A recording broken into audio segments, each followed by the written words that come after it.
When Patricia Kingston dismissed Marcus Williams and his son Tyler as undesirables at her open house that sunny afternoon, she thought she was protecting Westfield Estates from the wrong kind of buyers. She didn't know the quiet 40-year-old in the tailored suit held a secret that would transform her 8-month nightmare into complete devastation. As Patricia swept his business card to the ground like trash, Marcus stood motionless beside his Tesla, his hands steady despite the insult. A potential buyer whispered, "Isn't that the staging company CEO from the magazines?" Patricia smirked, adjusting her designer jacket as Tyler's phone recorded everything. Marcus bent down, picked up his card with unshakable dignity, and said quietly, "Remember this moment, son. Remember how some people choose to treat others." She laughed, retreating inside her unsold mansion, unaware her world was about to collapse. What secret does Marcus hold? And how will Patricia regret her prejudice? Patricia Kingston turns her back to Marcus and Tyler with the deliberate slowness of someone making a statement. She positions herself to face only the white potential buyers clustered near her front door, her body language creating an invisible wall that screams exclusion louder than any words could. "Sarah, could you please escort these people out?" Patricia's voice carries across the manicured lawn with the authority of someone who has never been told no in her own home. She doesn't use their names because she hasn't bothered to ask. To her, they're simply these people, 2 words that drip with enough venom to poison the entire afternoon. Marcus Williams steps forward with the measured confidence of a man who has built a $47 million empire on his reputation. His Italian leather shoes make no sound on the perfect concrete, his posture straight as the columns supporting Patricia's portico.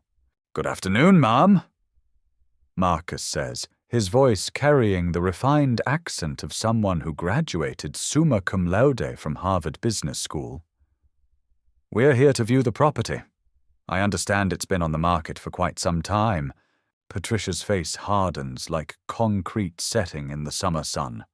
She doesn't turn around, instead addressing her words to the other potential buyers as if Marcus is speaking to her through an interpreter. "This property is for serious buyers only," she announces, emphasizing the word serious like it's a weapon designed to cut down anyone who doesn't meet her exacting standards. Tyler feels his iPhone grow warm in his pocket as he discreetly activates the camera function. At 23, he's witnessed enough of these encounters to know they rarely end with apologies and handshakes. But something about his father's measured breathing, the way Marcus's shoulders remain perfectly square, tells him this confrontation might be different. "We are serious buyers," Marcus replies, his tone remaining conversational despite the insult. "Could you tell us about the recent renovations? The listing mentioned updates to the kitchen, and I'm particularly interested in the appliance package." Patricia finally turns around, her laugh brittle as glass breaking on marble floors. "Do you even realize what neighborhood this is? This isn't some—" She pauses, searching for words that will sting without crossing legal lines that might get her sued. "Some starter home community where people flip houses for profit." The other potential buyers exchange glances loaded with discomfort. A young couple near the steps, he in khakis and a polo, she in a sundress that probably costs more than most wedding gowns, whisper to each other and start walking back toward their BMW. An older man in a Ralph Lauren polo shirt clears his throat uncomfortably but doesn't move, apparently too curious about the unfolding drama to leave. Sarah Martinez finally speaks up, her voice shaking like autumn leaves. "Mrs. Kingston, perhaps we could just show everyone the property together. I'm sure these gentlemen are qualified buyers and—" "No," Patricia's response is final as a judge's gavel. I know exactly what happens when you let the wrong people through your doors. Property values plummet overnight. The whole character of the neighborhood changes. She looks directly at Marcus now, her green eyes hard as emeralds. I've worked too hard to maintain the standards here to let that happen. Marcus nods slowly, as if considering her words with the gravity they deserve. I understand your concerns about maintaining standards, he says thoughtfully. Quality is certainly important in any real estate investment. What specific standards are you referring to? Standards of... Patricia gestures vaguely, as if the answer should be obvious to anyone with functioning brain cells, of belonging, of fit, of compatibility with the existing community fabric. Interesting. Marcus muses. And how do you typically assess someone's compatibility? Do you have a questionnaire, credit requirements, references from previous neighbors? Patricia's face flushes pink around the edges. I can tell a lot about people just by looking at them. Their presentation, their demeanor, whether they'll be a good fit for Westfield Estates. Investment? Patricia scoffs, her voice rising half an octave. This isn't about investment for people like you. This is about moving somewhere you think you can afford, somewhere you think you belong, without understanding the social dynamics that make a community work. Tyler's hand trembles slightly as he holds his phone steady, the camera capturing every word, every facial expression, every gesture of dismissal. He watches his father's jaw tighten almost imperceptibly, the only sign that Patricia's words are finding their intended target. What exactly do you mean by people like me? Marcus asks. His tone remains conversational, but there's something underneath it now, like thunder rolling in from a distant horizon. Patricia looks him up and down, taking in his expensive suit that probably costs more than most people's monthly salary, his polished Italian leather shoes, his son's Duke University sweatshirt. Her assessment is thorough and deliberate, designed to make them feel examined like specimens under a microscope. I think you know exactly what I mean, she says finally. And I think deep down you know this house is out of your price range. You'd be surprised what I can afford. Marcus replies quietly, his voice steady as bedrock. Would I? Patricia crosses her arms, her posture screaming challenge. Well then, let's talk numbers. This house is listed at $1,800,000. That's cash offers only, by the way. No financing contingencies, no inspection periods, no contingencies at all. Can you write that check today? Right now? The challenge hangs in the air like a gauntlet thrown down on ancient battleground. Marcus reaches into his jacket pocket with movements as smooth as silk and pulls out a crisp white business card.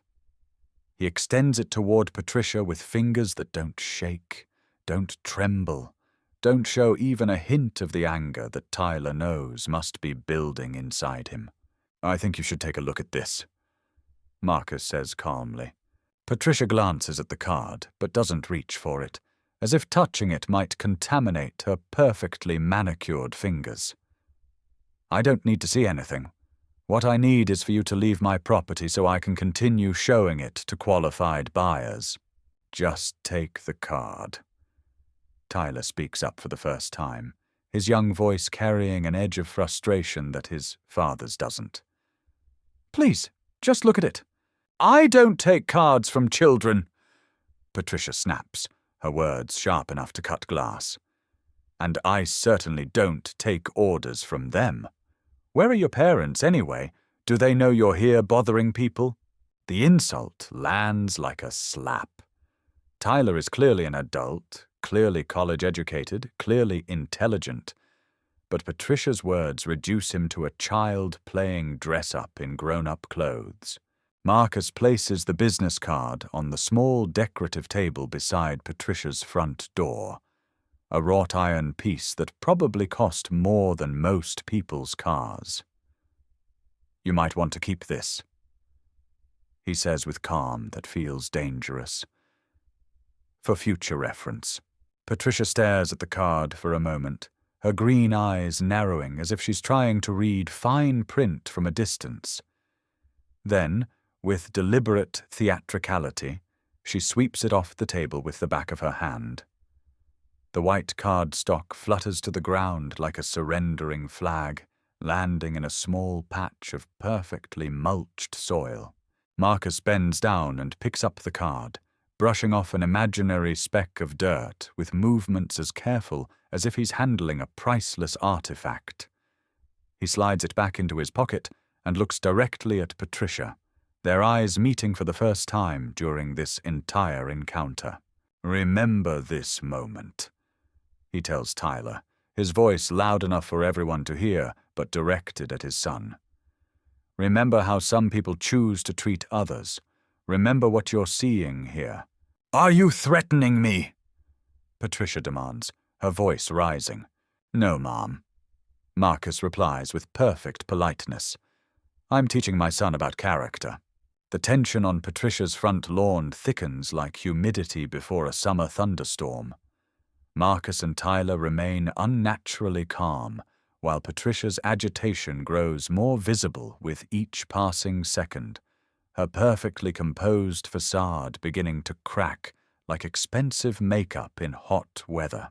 "You need to leave now," Patricia says, her voice climbing toward shrillness. "This is private property and you're trespassing. I'm within my rights to call the police."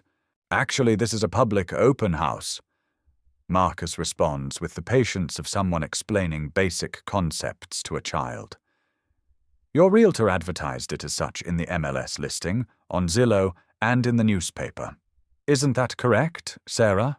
Sarah Martinez nods reluctantly, caught between her client's obvious prejudice and her professional obligation to follow fair housing laws that could land her in federal court.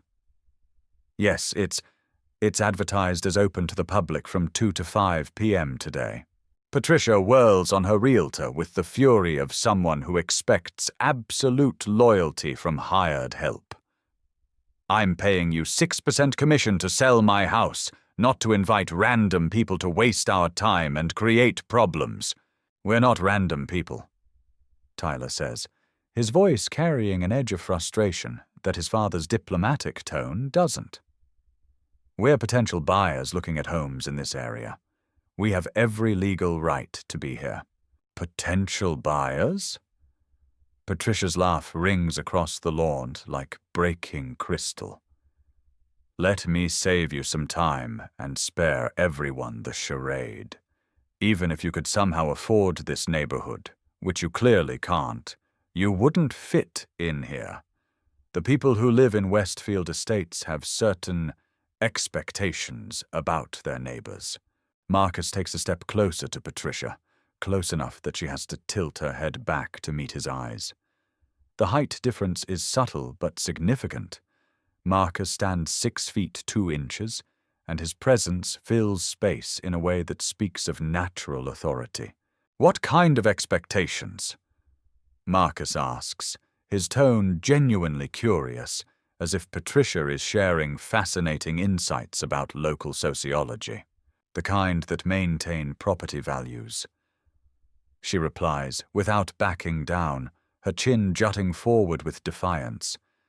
"The kind that preserve the character and integrity of an established community that's taken decades to build."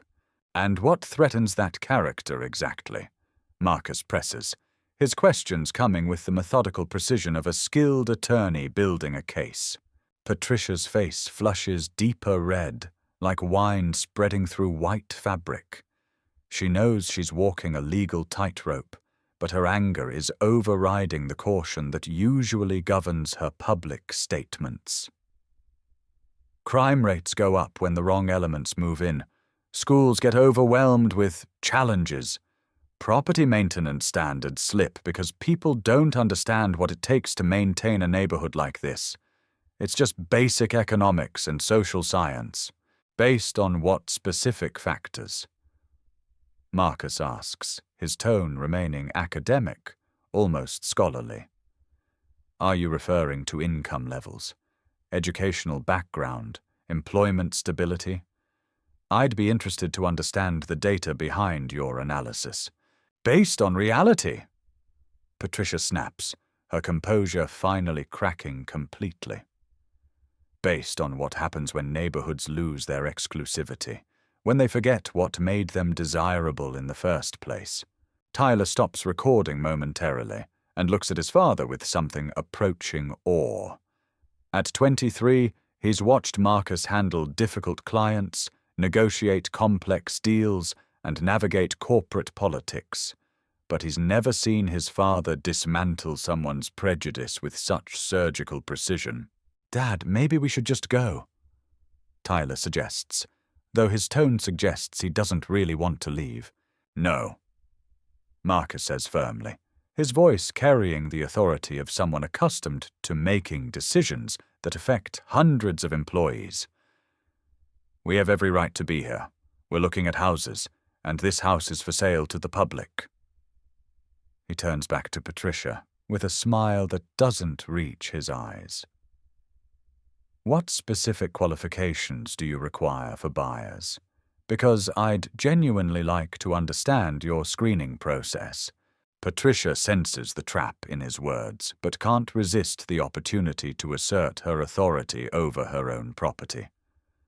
Stable employment history, verifiable income that's not dependent on questionable sources, references from previous communities where they've lived successfully. A demonstrated commitment to maintaining neighborhood standards and property values. Fascinating. Marcus nods appreciatively. And you determine all of this just by looking at someone? That's quite a skill. Do you have some kind of background in assessment? Psychology, perhaps? Real estate appraisal?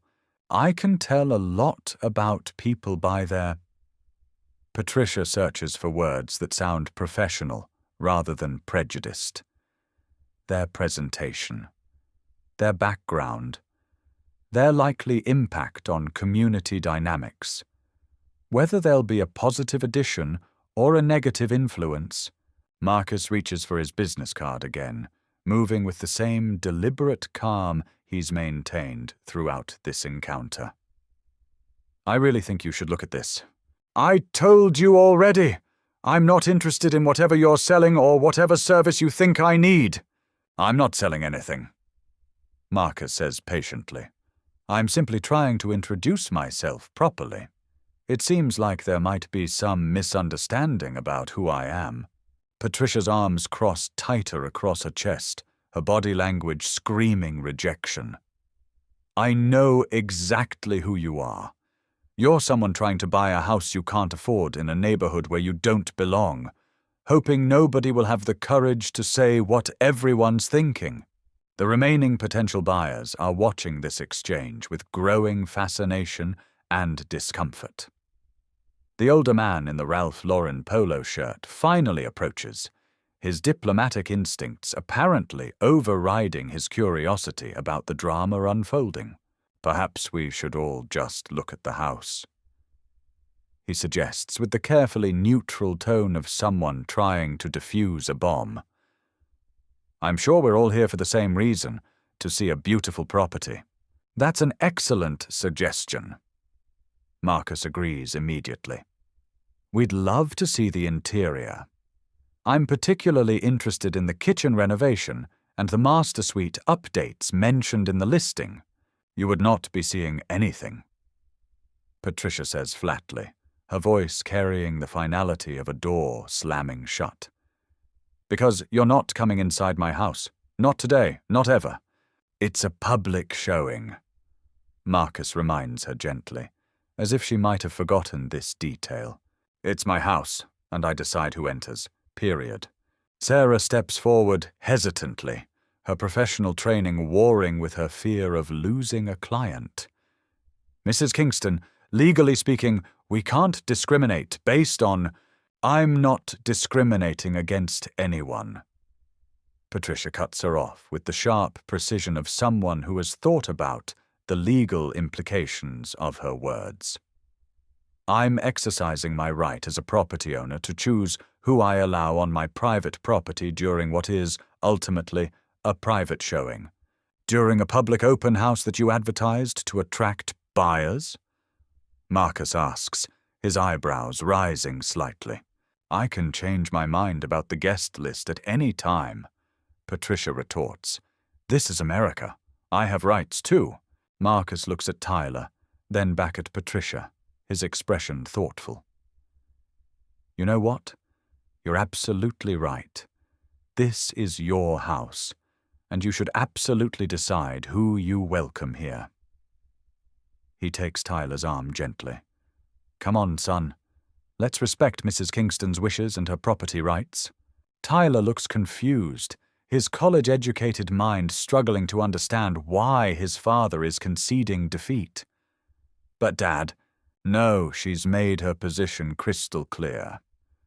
Marcus says, his voice carrying a note of finality that Tyler recognizes from business calls. We're not welcome here. She doesn't want to sell to us, and that's absolutely her choice to make. Patricia smiles triumphantly, believing she's won this battle of wills through superior determination and clearer thinking. Finally, some common sense and respect for property ownership. Marcus pauses at the edge of the driveway and turns back one final time, his movement deliberate as a chess player considering his next move. Just remember, Mrs. Kingston, every choice creates consequences. Sometimes they take a while to appear, but they always come. Is that some kind of threat? Patricia demands, her voice rising again. No, ma'am. Marcus replies with perfect politeness. It's just how the universe works. Actions create reactions. Decisions create results. Sometimes the results are exactly what we expect. And sometimes— He pauses, looking at her house with its pristine exterior and perfect landscaping. Sometimes they're not. As Marcus and Tyler walk back toward their Tesla, Patricia watches them go with deep satisfaction. She's protected her property, maintained her standards, and sent a clear message about the kind of community Westfield Estates is meant to be. What she doesn't realize is that she's just made the biggest mistake of her entire life. Sarah Martinez drives home from the open house with Marcus Williams' business card, burning a hole in her coach purse like a piece of radioactive material. Not Patricia's card, the one Marcus had tried to give her client. The one Patricia had swept to the ground with such theatrical disdain. Sarah had picked it up after Marcus and Tyler left, driven by a mixture of professional curiosity and the gnawing guilt that comes from watching discrimination unfold in real time. Now, sitting in her home office with her MacBook Pro open and a glass of wine trembling in her hand, Sarah types Marcus Williams Elite Property Staging into Google. She hits enter and watches the search results load, her stomach dropping like a stone through deep water. The first result shows a professional headshot of Marcus, the same man Patricia just humiliated, beside a headline that makes Sarah's blood run cold. Elite Property Staging Solutions CEO named Real Estate Innovator of the Year by National Association of Realtors. Sarah clicks the link with fingers that shake like autumn leaves. The article details Marcus's journey from architecture student working 3 jobs to pay for college, to the founder and CEO of the most prestigious property staging company on the East Coast, Elite Property Staging Solutions. Annual revenue, $47 million. Client list reading like a who's who of American wealth. A-list celebrities, Fortune 500 executives, Supreme Court justices, tech billionaires, and luxury real estate developers from Martha's Vineyard to Malibu. Sarah scrolls through photo after photo of Marcus's work, each image more breathtaking than the last. Multi-million-dollar penthouses transformed from sterile empty spaces into magazine-worthy showcases that sell for record prices. Sprawling Hampton estates that languished on the market for years until Marcus's team worked their magic. Testimonials from the country's top luxury realtors calling Marcus the staging genius, the property whisperer, and the man who makes impossible properties sell like hotcakes. Jesus Christ, Sarah whispers to her empty office, her wine glass forgotten. She clicks on Elite Property Staging's website, and the portfolio section takes her breath away completely. Marcus's company has staged houses worth over $2 billion in the past 5 years alone. $2 billion with a B. The client testimonials read like a who's who of American wealth and influence. Marcus Williams transformed our 30-room Hamptons estate from a white elephant into the crown jewel of the neighborhood. Sold in 72 hours for $3.2 million over asking price. Amanda Richardson, Sotheby's International Realty, Beverly Hills. When nobody could move our downtown Manhattan penthouse after 18 months on the market, Marcus came in and created pure magic. We had 4 cash offers within a week, including one from a Fortune 500 CEO. David Chen, Brown Harris Stevens. Elite Property Staging doesn't just stage homes. They create experiences, they craft dreams, they build lifestyles. Marcus Williams isn't just a businessman, he's a visionary artist. Architectural Digest. Sarah finds herself scrolling through Marcus's personal achievements, each one making Patricia's behavior seem more catastrophically stupid. Harvard MBA with distinction. Guest lecturer at Wharton Business School's real estate program. Member of the National Association of Real Estate Staging Professionals Hall of Fame. Forbes 40 Under 40 recipient 3 consecutive years. TED Talk speaker on Creating Emotional Connections Through Physical Spaces. Viewed 2.4 million times. The company's About Us section tells Marcus's story in detail that makes Sarah want to cry. Growing up in a working-class family where his father worked 2 jobs and his mother cleaned houses to pay for his college applications. Putting himself through Harvard Business School by working as a night security guard and weekend house painter. Starting his staging business in a rented warehouse in Queens with $5,000 borrowed from his grandmother and a pickup truck bought at a police auction. Building it into an empire through what the Forbes article calls relentless attention to detail, innovative design concepts that blur the line between staging and art installation, and an unwavering commitment to excellence that has redefined what it means to prepare a property for sale. Sarah realizes she's holding her breath. She clicks on the Recent Projects tab and nearly falls out of her ergonomic office chair. Marcus's team staged the Southampton estate that sold last month for $12.4 million, setting a new record for the area. They transformed the Connecticut horse farm that broke regional sales records and got featured on the cover of Town and Country. They've worked on properties in Beverly Hills, Martha's Vineyard, the Upper East Side, Kiowa Island, and Napa Valley. The most recent project photo shows Marcus standing in a staged living room that looks like something from Architectural Digest. He's wearing the same type of expensive suit he wore today, his posture confident but not arrogant, his smile genuine.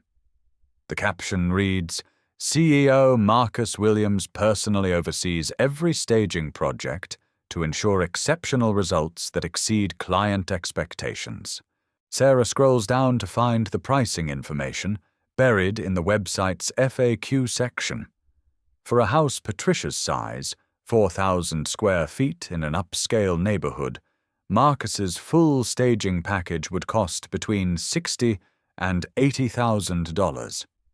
But according to the testimonials, houses he stages typically sell for 15 to 20% above asking price, often within weeks of being staged.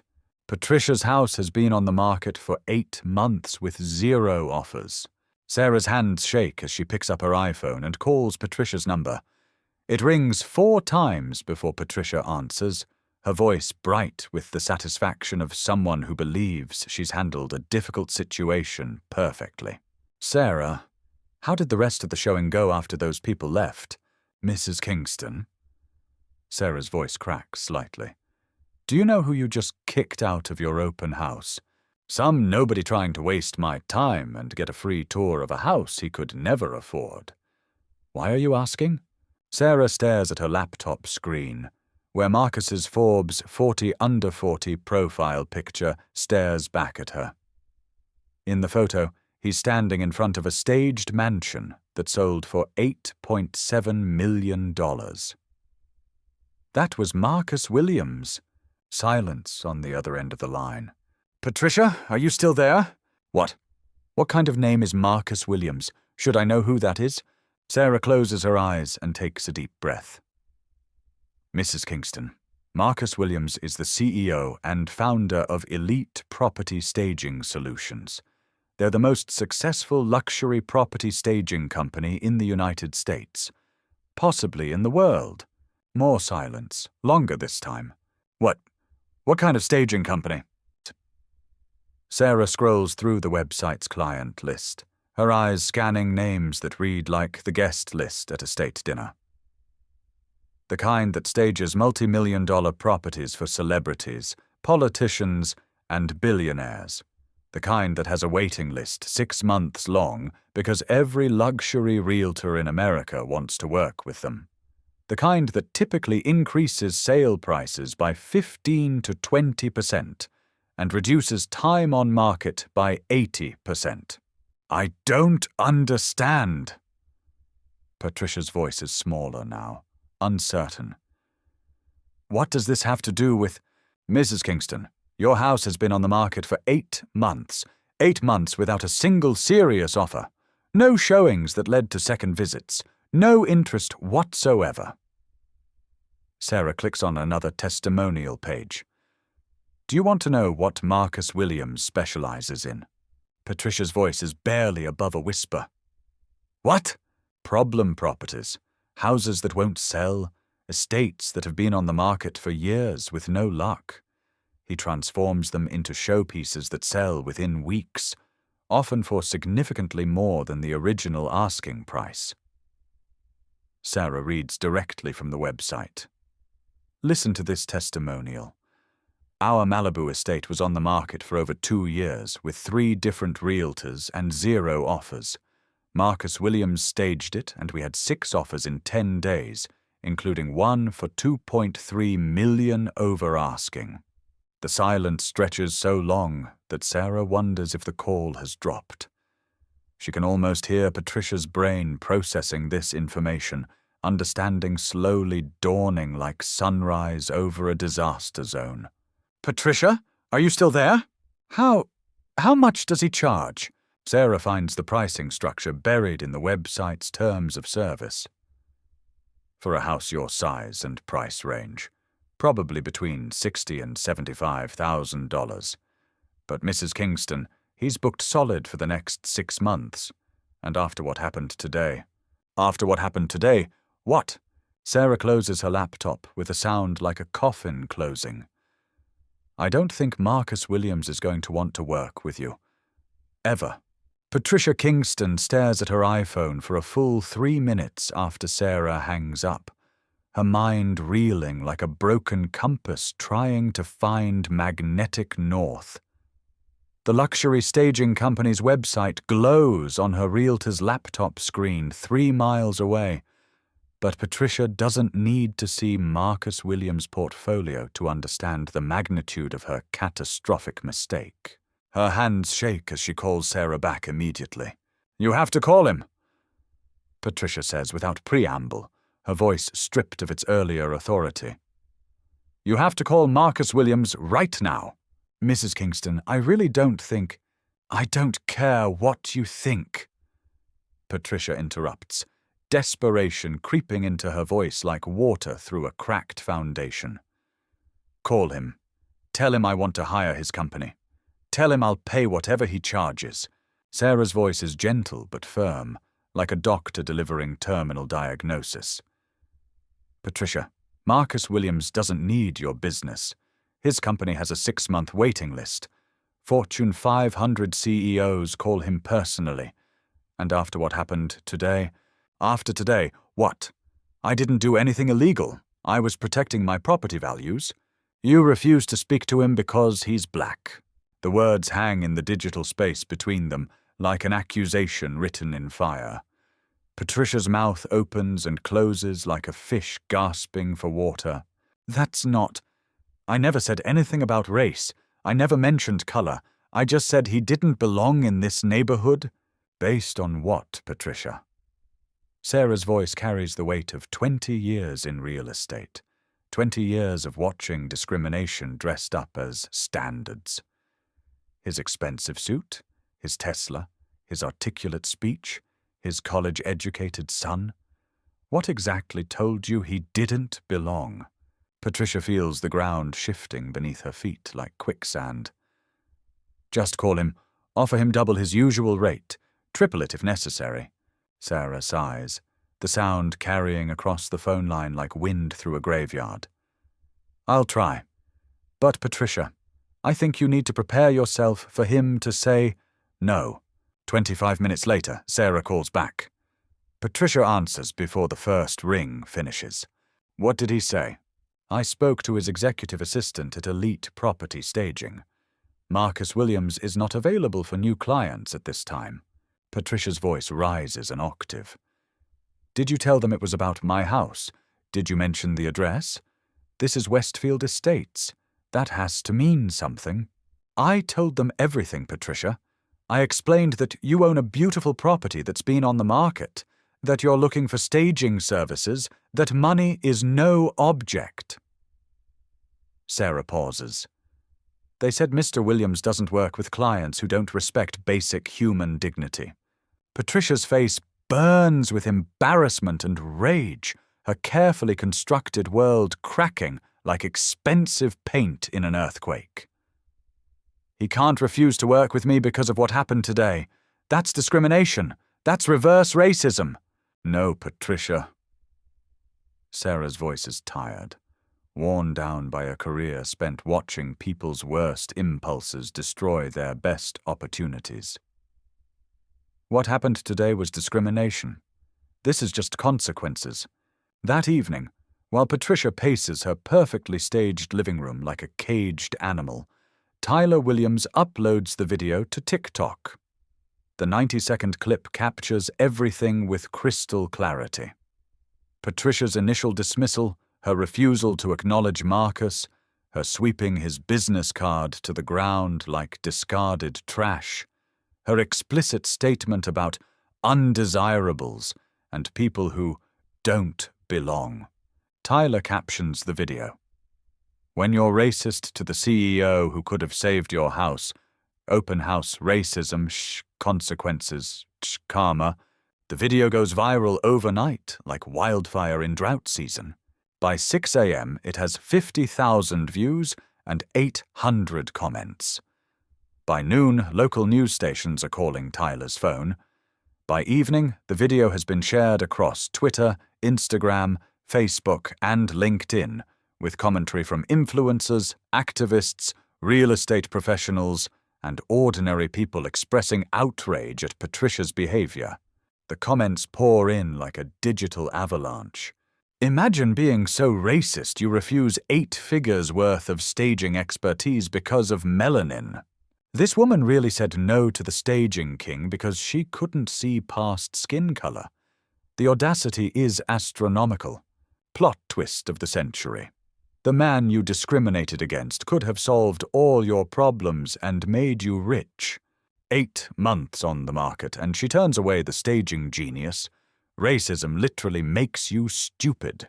Patricia Kingston just became the poster child for how prejudice destroys opportunity. Marcus Williams handled this with more class than she deserved. What a professional! Patricia's neighbors begin calling Tuesday morning.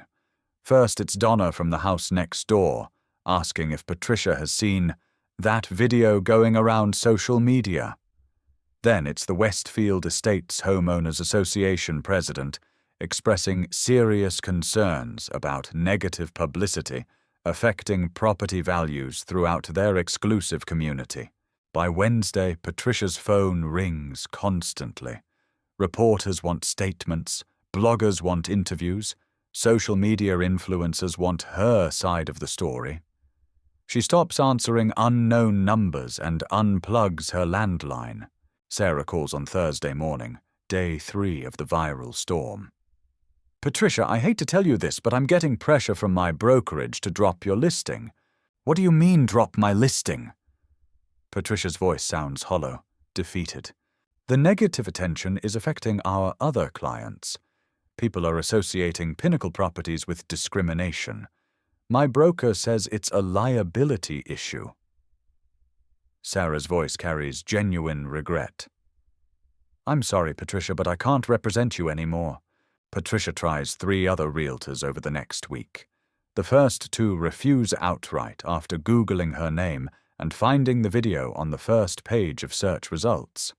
The third, a hungry young agent desperate for listings, agrees to take the property but warns that the social media situation has complicated the marketing strategy significantly. Meanwhile, Marcus Williams' phone rings off the hook with new business inquiries. Wealthy homeowners specifically request elite property staging because they want to work with the CEO who handled that racist situation with such incredible class and dignity. Marcus doesn't comment publicly on the Patricia Kingston incident, but his company's booking list extends to 8 months. 2 months after the open house incident, Patricia reduces her asking price by $300,000. The price reduction generates exactly 0 interest. 3 months later, facing mounting mortgage payments and property taxes, she reduces the price by another $200,000. Still nothing. 4 months after Patricia swept Marcus's business card to the ground like garbage, a young couple finally makes an offer on her house for $700,000 below her original asking price. Patricia accepts because foreclosure proceedings have begun, and she's hemorrhaging money like a severed artery. The final insult comes 3 weeks later. The new buyers hire elite property staging solutions to transform the house before they move in. Marcus's team spends 2 weeks turning Patricia's former home into a showcase that gets featured in Southern Living magazine as an example of how professional staging transforms good properties into great ones. Patricia drives by one evening during the staging process and sees Marcus supervising the installation of custom artwork in what used to be her living room. Their eyes meet through the window. He notices her car slowing down, but doesn't acknowledge her presence. He simply continues working, transforming her former home into something more beautiful than she ever imagined possible. The house that Patricia couldn't sell for 8 months becomes a neighborhood showpiece under Marcus's direction. The new owners love telling visitors how they bought the house at a discount and hired the famous staging CEO from that viral video to make it perfect. Patricia lost everything. Her house, her reputation, her standing in the community, because she couldn't see past the color of a man's skin to recognize his worth. 6 months after the open house incident that changed everything, Marcus Williams stands in his corner office overlooking downtown Charlotte, reading a handwritten letter that arrived in the morning mail.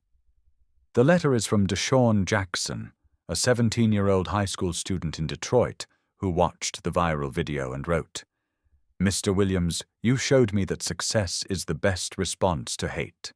I want to study business because of how you handled yourself that day.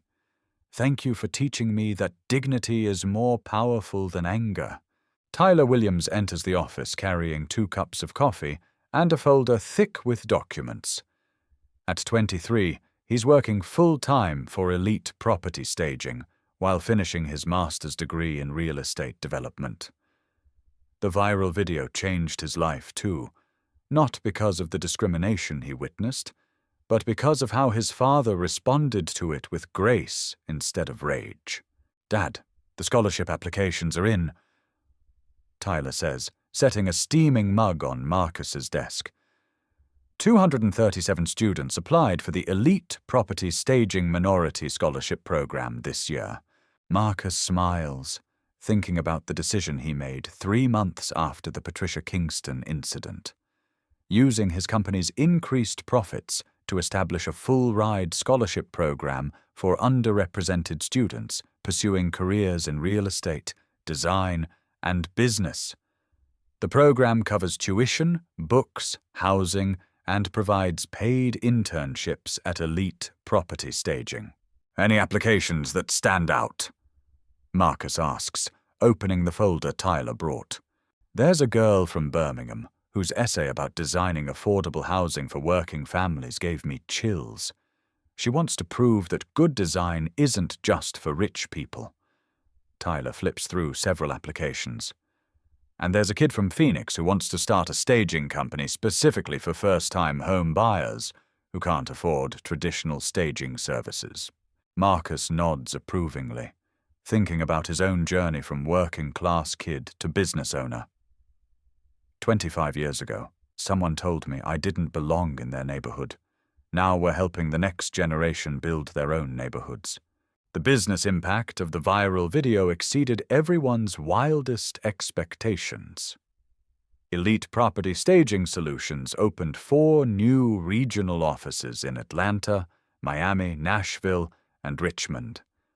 The company hired 63 additional employees, including several recent graduates from historically black colleges and universities. Marcus published a book titled Building Bridges Through Business Excellence that became a New York Times bestseller and is now required reading in several MBA programs. More importantly, the incident sparked industry-wide conversations about implicit bias and discriminatory practices in real estate. Marcus now speaks at conferences across the country, not about staging techniques, but about creating inclusive opportunities and using business success as a platform for social change. The National Association of Realtors invited Marcus to serve on their Fair Housing Committee. 3 major real estate companies implemented bias training programs based on workshops Marcus developed. The Patricia Kingston incident became a case study taught in business schools about the cost of discrimination and the power of professional response. Patricia Kingston, meanwhile, moved to a smaller ranch house 35 miles outside Charlotte. The proceeds from her forced sale barely covered her existing mortgage, moving expenses, and the legal fees from a failed lawsuit against Tyler for invasion of privacy that was dismissed by a judge who called her claims frivolous and without merit. She kept a low profile, avoiding social media entirely, and declining interview requests from journalists wanting to explore both sides of the viral story. The few neighbors who recognized her from the video kept their distance. Local real estate agents refused to work with her, citing reputational concerns. Tyler pulls up a chair next to his father's mahogany desk. "Do you ever think about what might have happened if she'd just looked at your business card that day?" Marcus considers the question while watching construction cranes build new developments across the Charlotte skyline. She would have gotten her house staged professionally, probably sold it quickly for full asking price, and learned absolutely nothing about herself or the world. Sometimes the universe forces us to confront lessons we're not ready to learn voluntarily. Do you think she learned anything from losing everything? I hope so. But that's not really our responsibility. Marcus replies thoughtfully. Our responsibility is to use our success to create opportunities for others, to prove that excellence speaks louder than prejudice, and to build bridges instead of walls. Marcus's phone buzzes with a text from his executive assistant. 4 new client inquiries today, all specifically requesting you because they respect how you handle difficult situations with professionalism. Tyler laughs, shaking his head. It's ironic that discrimination against you actually ended up generating more business than you can handle. Not ironic. Marcus corrects gently. Inevitable. When you build something based on excellence and integrity, attacks against your character just highlight the contrast. People notice the difference between petty prejudice and professional grace. They want to associate with quality, not ignorance. As the sun sets over Charlotte's growing skyline, Marcus thinks about Deshaun Jackson's letter and the 236 other young people applying for scholarships his company now funds annually. Patricia Kingston's prejudice created a moment of pain, but it also created a platform for progress that will impact generations.